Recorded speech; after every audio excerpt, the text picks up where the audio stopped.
Hey everybody, it's your pal Drew Geraci. Time for another episode of Comics from the Yale Spinner Rack. Marvel 2-in-1 was probably one of my favorite books. It was Iron Man, there was Daredevil, Avengers of course, Defenders, and Marvel 2-in-1.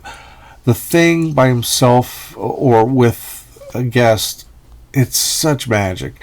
And he's easily the most, I can't think of anybody else who is like the most unique superhero character in comics, period. Just a lot going on with his character, and also the physicality is tricky. It's unique. I mean, people try to do Rockman since and other books as bad guys and such. There hasn't been a good Fantastic Four movie yet, and some of it has to do with they can't quite translate him to the screen adequately. And if they do, they compromise too much. So Doc Savage, for a while, Marvel had the license to Doc Savage, and then when the license ran out, they let it drop. This is a fun book. This is really fun. I'm not a Doc Savage fan, so don't throw tomatoes at me, but I like the team up. I appreciate the character. I mean, he came out way before superheroes, so if I grew up with the novels, I would be a hardcore fan.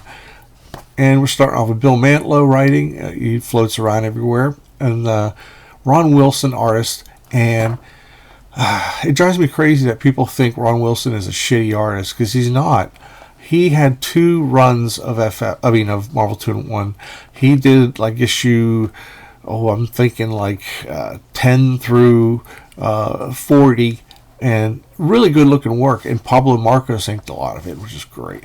Then when he came back, the last 20 some issues of Marvel 2-in-1, the style had completely changed. It was 9-panel grid, and every single panel was a mid shot.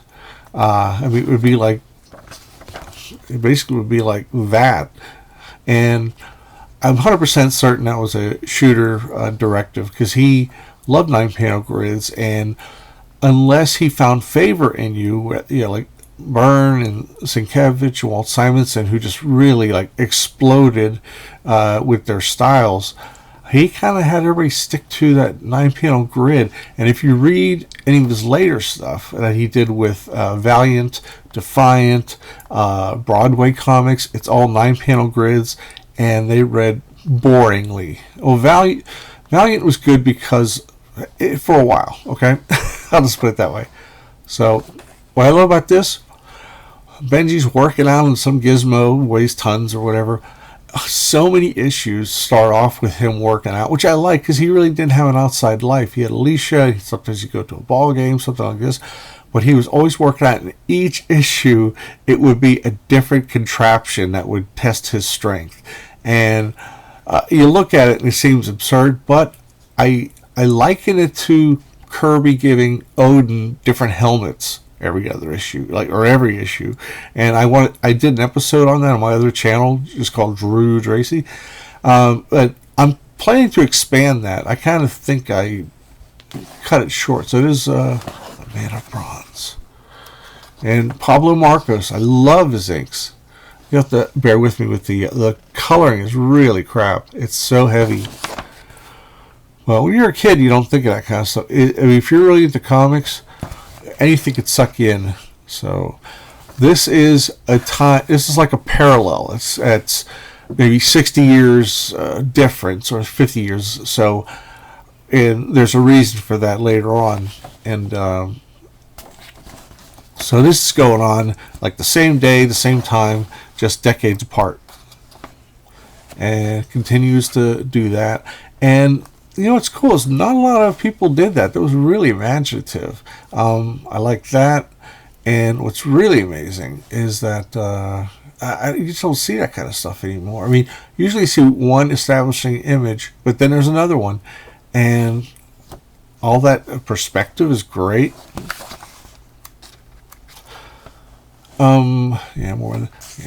This abusive husband or boyfriend. See that. So, and I really dug it. And the thing is, at the time, I didn't appreciate Doc Savage. But anytime he was in Marvel 2-in-1 or Marvel Team Up with The Thing or Spider-Man, I got into it because theoretically it would make this. I would have thought it would have made the sales of the guest star, go up if they had their own book, but excuse me, but they apparently didn't. So I am actually in good focus. It's just that the printing is dreadful on here. It's like the ink is almost like floating on the page. And see how wispy that auto gyro is? Which is cool. Like the Fantastic car. The F car is flickering. And then somehow the simultaneous action sends them together. It's comics, okay? Black hole sun, won't you come run away? Man, I sing good. So finally, the two eras meet up somehow. The characters from two eras. I love that post. It's like Topeka, are you ready to rock and roll? But these little insets are really smart. It's really smart use of economy of space. So here comes Human Torch. That's great. Pablo Marcos over Ron Wilson was really good. And the problem was in second, aside from the panels, look at that. So you could draw really good musculature, but that second era, he got tamped down by Shooter. Love that. That is a great pose too. Very classic. And somehow it ends. Long story. Good book. Now, Rock and Roll Comics. What happened was during the comics boom, some guy had the idea of doing comic books of musicians, biographies that is, of musicians, and they got taken to court for licensing, that sort of stuff, or for illegal use of, the Beatles or, some other bands like Kiss and all that. But they won the battle. And so now it says unauthorized and proud of it, which is just awesome. It's just like, hey, it's no different than those books you see at those Time magazine collections they have, like all the Beatles. There's a lot of text in here, but you know what? That's because a lot happened in those years. There was 8 issues of this, and they were here we go. They're on Ed Sullivan, and my wife was actually like a toddler at the time. Maybe, I don't know how old she was, like 3 or 4. She said when she saw the Beatles on Ed Sullivan, she twisted back and forth so much, doing the twist, that her hips hurt later on. And I'm like, oh man, I wish I'd seen that. But this artist here, focus. Come on, everybody. That's what we want, right? Come on, don't F with me. It's written by Todd Loren, and it's illustrated by Mike Segarra. I don't know Mike Segarra's stuff, but I think he's doing a great job here. That's John Lennon's father showing up after 20 years once John became, rich and famous. And what's great is these timelines also go on. Really clever. Music releases on one side and events and Beatles Live. It's really, really well done. And you know what? These are affordable. I was really surprised. This is when Bob Dylan introduced the Beatles to marijuana. And he says, you don't smoke, huh? How about that? But what about the song that goes about getting high, I want to hold your hand? But that's not, sure it is. The chorus is, I get high, I get high, I get high. And he says, no, I can't hide. It's funny, when I was a kid, I thought it was I Get High too. And that's only because it was in the, it was part of the vernacular of, in the U.S., wherever. It just became, and I, as a kid, I didn't know what it meant. I meant like high, thought high emotionally, like you're on emotional high. But, so I didn't make anything of that. I get high, And it really does sound. The likenesses are exceptional. And what's cool is I have been a huge Beatles fan since like '77, only because there wasn't much Beatles stuff out. There was solo albums. Some were good, some were shit. And funny thing is, when I started reading comics, Ringo had the biggest hit at the time, and I can't remember if it was a "Don't Come Easy" or if it might have been the "No No" song of all things. And also Paul McCartney had what did he have? He had "Listen to What the Man Said," which is a nice song, but I really don't like it. It's well done. Let me put it that way. So you get a lot of information, and because this is not a superhero book, but it's a a retelling, biography, it really works. If you're a Beatle fan, you're just gonna love all this information. Some of it has been proven wrong, but that's okay because it's only the last 10, 20 years that Paul's been kind of open about a lot of stuff that happened, and also things that got debunked. Like there was a George Harrison interview where supposedly Patty Boyd, who was his wife at the time, or girlfriend, I can't remember, how she went and had an affair with Eric Clapton. And in this comic, in later issues, it's an 8-issue miniseries, it wasn't anything like bad blood. Like, he didn't say, "You fucker, what are you doing?" In the comic, they have George Harrison yelling at Eric for stealing his woman, and it turns out they were still good friends. And it was almost a hippie thing, like, hey, let her come to you, not a problem. It's almost like it was just weird. It was a very odd thing, but we're dealing with like hippies. Luke Cage, Power Man, Battles Power Man.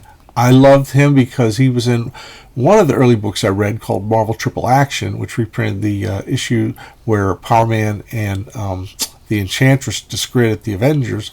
And let me see, Ron Wilson and Frank Giacoia. Frank Giacoia had a nice crisp line that was kind of John Romita-esque, like these fades.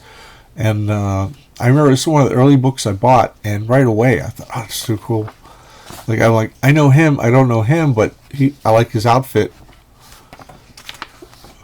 And it's plot assist by Lynn Wein. It's written by Tony Isabella.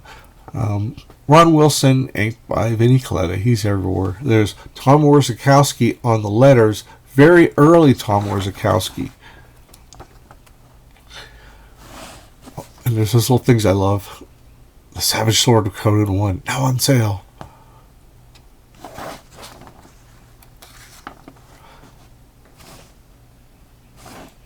There's all kinds of stuff going on. He lives above a theater that shows old movies, like an art house.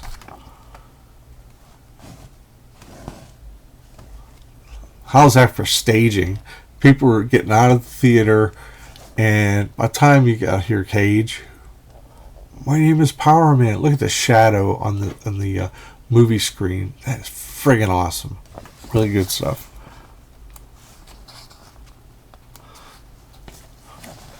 So Power Man wants his name back, which is great. I love that kind of stuff. I mean, Power Man, he's had a hard time of it as a supervillain, and he does not like the idea of somebody else using his name. He had it first, but he was kind of hadn't been in a book in a long time, so chances are it was actually forgotten.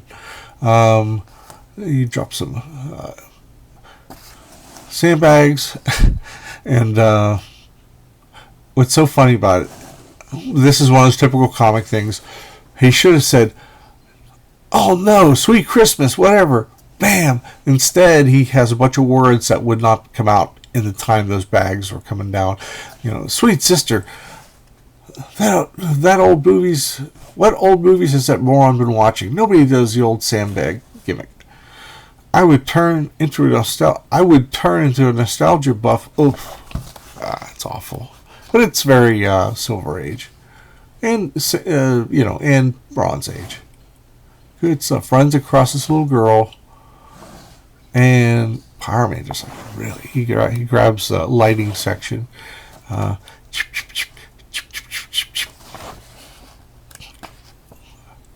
so, and the art is sloppy, but the story is told clearly.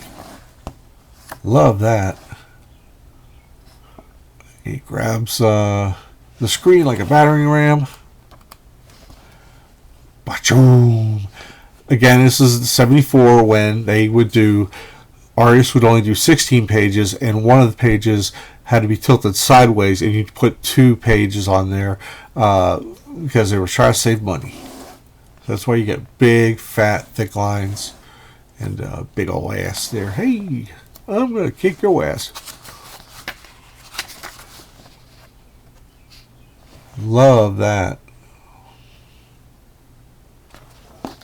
Send them sailing. That's an awesome panel. If you want to call yourself Palmer again, I will tattoo that name on your rib cage. So, So right away, I took a liking to Cage because I think he's, he's got attitude, and he actually had to work for a living, and he was best at being a superhero. Scary Tales. Ooh, scary. How much is this? 25 cents. Okay. I think this cover's by Tom Sutton. He's done a lot of beautiful covers. And Charlton Comics was very low paying, but they gave creative freedom like no other publisher because the page rates were so low, and they just wanted to keep the printing presses running. So that's why Ditko went with him for a while. He did ghost stories and other stuff. But now this artist here is no credit, and I don't know who it is, but it's really, really beautiful. Maybe somebody could write in the comments below. Fear Feeder. My only thing that bothers me is he's essentially Swamp Thing, or he looks like Swamp Thing. And that posture there actually looks like Marvel's Man-Thing. So I was just not, man, look at the face, the lines on her face. That's excellent. And it's the end. There's our host. This has Tom Sutton on the art. He did a lot of stuff too. He had already done Not Brand X for Marvel, and he did some stuff for, what year is this? 76. Yeah, he already did a bunch of stuff for Marvel. Besides Not Brand X, he also did Amazing Adventures with the Beast. He did, I think, not the Vampire. I don't know. He did a lot of stuff. He did a lot of non-commercial stuff. Like, he didn't do all the superhero stuff because it just wasn't his inspiration. He was just a true artist on his own. He wasn't an artist that just looked at comics.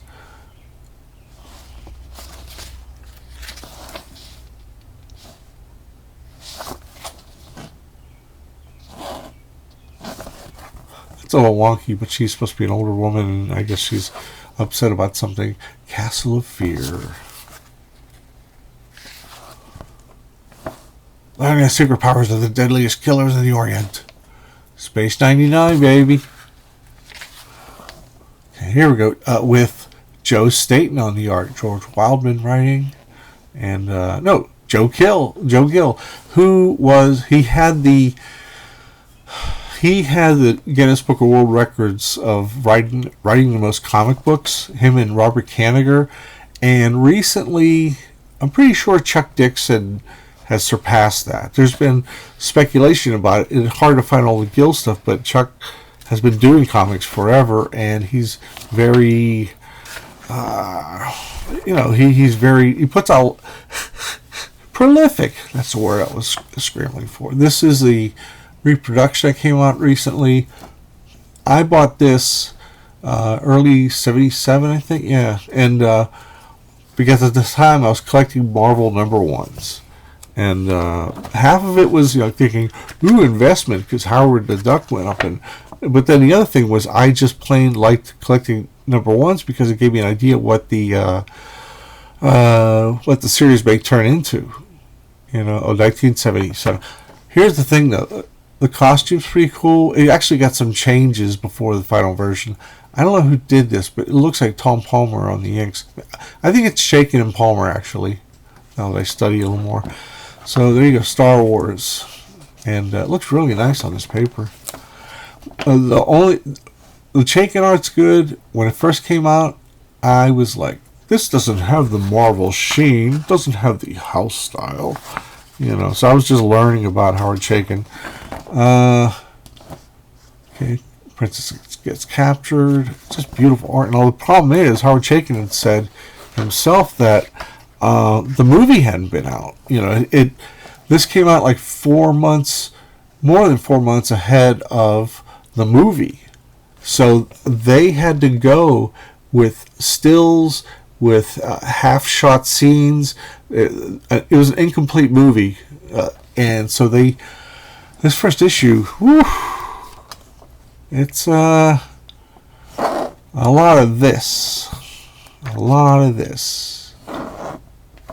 and good old Roy Thomas loves to write these sections in the middle, which I dig. And then all of a sudden, Princess Leia's there. That guy is his father's. I love the nose, the eyes. So, this is going on way too long. I mean, they should have, but they couldn't help it. They didn't know the whole story. It wasn't completely edited.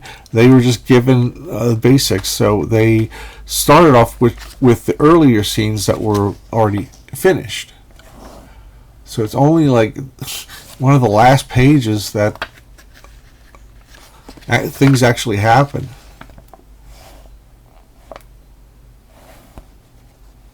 And it's like, that should happen. If it's going to be a 6-issue storyline, you could have truncated a whole lot of that and gone beyond that.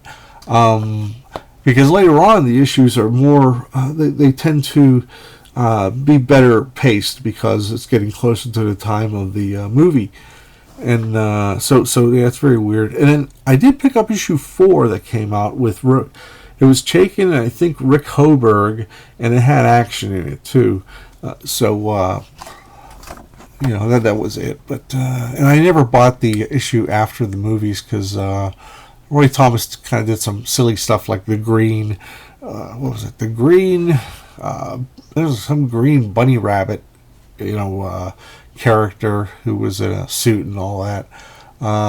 And I was like, this is dumb. But I've heard much later it was much better because you had you had better writers. You had artists like Ron Frenz and Walt Simonson, and even Carmen Infantino became a fan favorite because his style, his very, very unique style / odd style, seemed to fit it very well. A lot of people remember Carmen Infantino from Star Wars mostly, which is pretty cool. He also did, Marvel had a kids magazine called Pizzazz. It was going to compete with, what is it? The Electric Company, something else. I gotta think. Some other children's. Dynamite magazine. That's right. And they actually had an ongoing serial of Star Wars in the magazine, in which finally got reprinted. I don't know, a decade or two ago. Yeah, pretty wild. This blurb happened so friggin' many times in the mid-70s. Will he save the galaxy or destroy it? And I've just always thought, who cares? Read the book. Read the effing book. So, and notice the green helmet. There was just so much stuff that wasn't even fully finished, and they just kind of improvised. And to their credit, the whole book that's been collected in treasury editions and other formats, it really works out well. It's just the first issue you got to kind of soldier your way through. Especially because before the movie came out, I had no connection to these characters. I thought, well, the first one's okay. Some kid's on his, the sand planet, and he's, farm boy, and anyway, it's still fun. And lasted 104 issues, and then it went dormant for like the rest of the 80s, which is wild. Then Dark Horse came along, got the license, and they did actually a superior job. They really got some fantastic artists, and I got to ink a few issues there, here and there, and in like the, I don't know, mid to late 90s. And that's all. And anyway, hope you enjoyed it. I will talk to you soon.